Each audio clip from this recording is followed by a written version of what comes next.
Hello everybody, it's vanburman here. Welcome to my review for Total War Saga, Thrones of Britannia, released on the 3rd of May 2018, just a couple of days ago, and it came out at £30, but it did have a 10% off if you pre-ordered the game, and also let you pre-download it as well, so pretty decent, or pretty lower price than they usually do. I think the Warhammer games come out about 40, so it is a cut price game. It's also a bit condensed as well, hence the price tag I feel.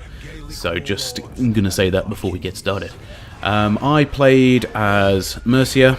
This is only one I've played so far. I'm now up to about 20 hours worth of gameplay, so just so you guys know whereabouts I'm in and obviously how much I've experienced, because there will be other facets that I won't be able to talk, that I won't know enough about to be able to analyse properly. But these are just going to be mainly general stuff that goes on within the game.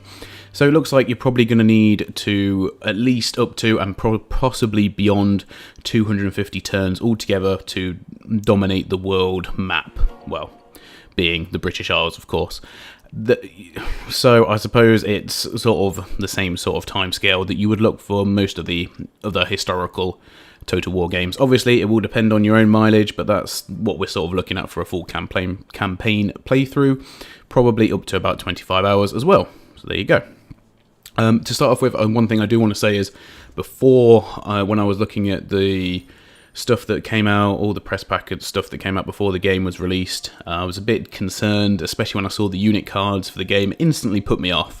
That was a big issue, because I always feel as though the quality of the unit cards is something you're going to be looking at quite a lot, and if they're not up to par, then you know, it is going to be a bit of a turn-off going forward. But I am happy to announce that it is coherent with the rest of the game, and everything works together quite well. Everything is in that style, so therefore no issue. But just judging it on its own merits, I thought they looked a bit naff, not gonna lie.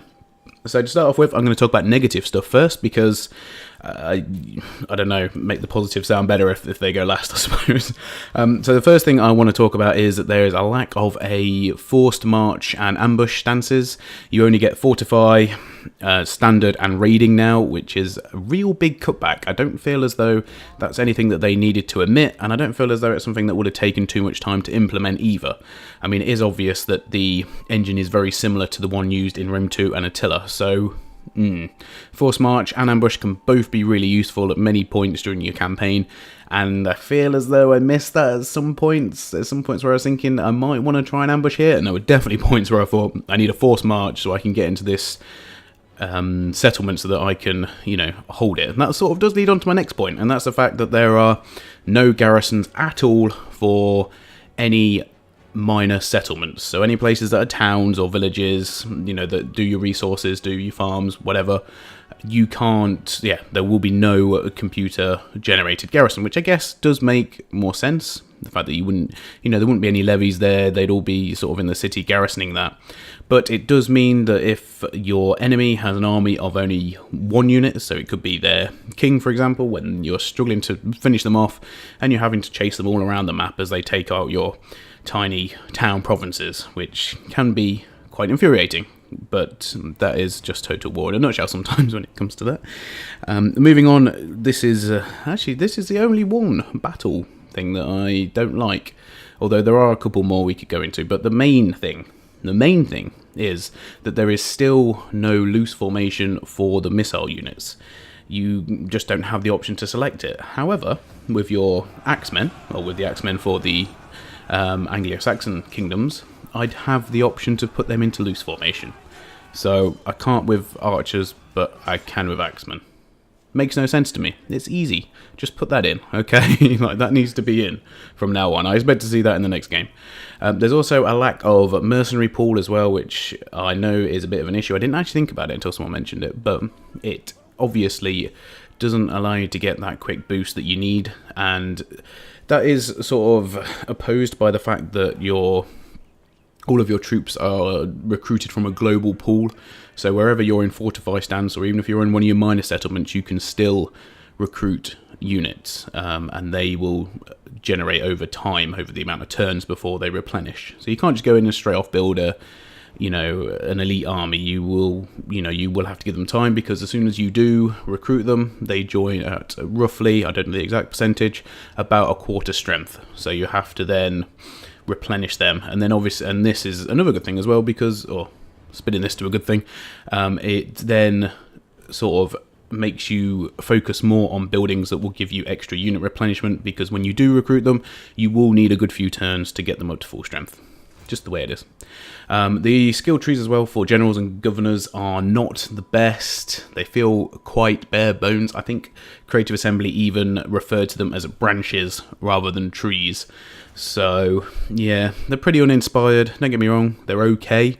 And definitely your generals don't feel indispensable. They do feel like they're definitely worth having, and they're definitely worth, leveling up and getting those rewards for leveling up on the branches, so to speak. Same with governors as well, but yeah, I feel as though they could have been a little bit more creative.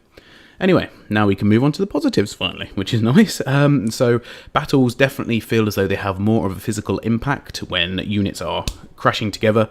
Obviously, this is the age of the shield, so you would hopefully expect that. It also feels a lot less arcadey than the last two historical Total Wars. It's not perfect. The battles are a lot quicker than, let's say, your medieval 2s or your Rome 1s or anything around there.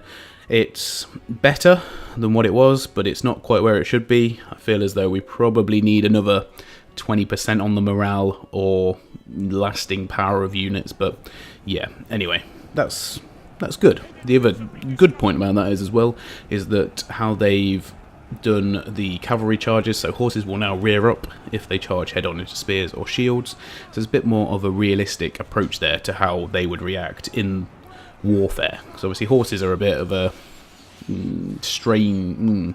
Don't know how you would put them. They can, they're a bit two-sided. They can either be really useful or really ineffective. And I feel as though the game's taken steps to get that being more realistic. Now this is probably one of the best things for me. Actually, all of the positives are really good. But politics and intrigues feel as though, obviously, a lot of its new mechanics, they definitely feel as though they have a big impact as well on the gameplay with regards to rebellions and civil wars, and how you also interact with different factions. And that obviously is the diplomacy as well. I'm putting all that in together, but all of that is a very much more positive steps, and it does feel as though it adds another layer of depth that we haven't had for a very long time. And I feel as though if they continue to improve upon this could be even more in depth than how it was previously. So kudos to Creative Assembly on that. Whoever decided to finally put something like that in, well done. The next great big thing is that siege battles are now, obviously, after the travesty that was the Warhammer games, siege battles are now how they should be, and some of the maps are really nice. They're really highly detailed. They've also taken a big emphasis on geographical barriers, so there's effective moats. You also have settlements that are built on top of hills, so hillsides and stuff, like a lot of inaccessible area, which forces you as the attacker and defender to assess your settlement and where is going to be best to attack, and then what areas are going to be hard for the defenders to defend. So I like that. Adds a bit more of a tactical element to the siege battles, although gates and stuff do destroy pretty easy, to be fair. I feel as though the gate should probably last a bit longer. I also had an issue as well with the siege towers, where if the gates were destroyed, I couldn't send my units up the siege towers. I still want to be able to do that, even if the gates are destroyed, because sometimes it's a bit more tactical than just having the one offensive point. If I've already got the siege towers on the walls, might want to use them as well, even though there are disadvantages to that as well. So there's also very different styles of play for each of the 5 faction types. Obviously, as I mentioned before, I've only played as one of the Anglo-Saxon kingdoms, but what they do is their focus is dividing estates amongst the nobility, so that the crown shares its land and wealth with the nobility, and that keeps them happy and stops them rebelling. I had a rebellion early on, or civil war early on, so to speak, but that was taken taken care of fairly without too much issue, which was okay. It caught it at the right time. My armies are in the right place, that sort of stuff. And also, you have the recruitment of the peasants and the food as well. It's very akin to how they did Britannia from Warhammer, which was an annoying mechanic, I guess, in the fact that, you know, it did limit your levy units, how many levy units you had, but it's also good because then that forces you to play a certain way, to play within those constraints, and to actually sort of basically the play styles make you play in the way that those factions would developed. So I like that. Big positive for me, as far as I'm concerned. There's also a new way to win rather than just total domination or taking care of so many factions, whatever it happens to be. You can also raise your fame as well. So it's done through, you can do that through the tech tree, and also through, well, battles is another way, where basically all the good stuff your leader does will gain him fame. So there's many multipliers to affect that, but you can win the game by doing that. I got the first short victory condition by achieving the fame goal, so it is possible to complete the campaign with just purely the fame, and then you can have the overall victory with the event that happens at the end of the game, and do that without having to eliminate every faction. You could be really good friends with a particular faction in Ireland, for example. They could have the whole of Ireland, you could have the whole of England, and you wouldn't feel as though you had to go in and destroy them at all. So I like that. That's very good. Different to what I normally experience in the Total War series, so, but positive. So now we're finally getting through to the conclusion, and this video is going on, so yes, we will make this as fairly concise. So I was quite skeptical going in. I was quite skeptical with the whole idea of a Saga series from Total War. I don't have a huge amount of faith in Creative Assembly. It's improved now, but I'm more sort of in the dubious category at this particular point. But I have been really surprised and happy with the amount of quality and quantity of features that are in the actual game itself. A lot more than I was expecting, which is probably why I've got a bit more of a better opinion on it. But hopefully they follow this trend with the Saga series on going forward in all their series and all their games, and this is like hopefully the new minimum point from here on. We now add stuff back now, like the stuff that's been mentioned earlier on, and hopefully we will see it in the next game. Hopefully we see lots of stuff in the next game. I really want the next game to be incredible. Three Kingdoms, can't wait for that. One of the criticisms that people will have is that we're already 5 steps back from where we should be, and that is potentially quite true in some regards, but we are going forward now, so hopefully that will continue. Hopefully we'll see that in the Three Kingdoms, and yeah, that's going to be where we really decide where Creative Assembly are going with all this at that point. So in conclusion, I've decided to give the game an 8 out of 10. It was actually going to be a 9 before I wrote down what I wanted to say, what was going to be in the review.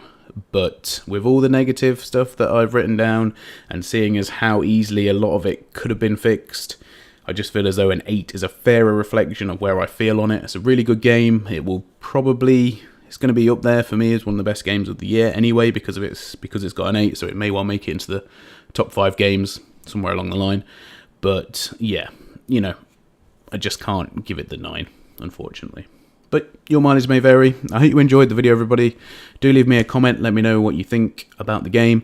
And also, a like or a dislike, let me know either way. It's always good to judge where I'm going with this sort of stuff. And as always, guys, I will see you all on the next one. Thank you very much for watching. Goodbye.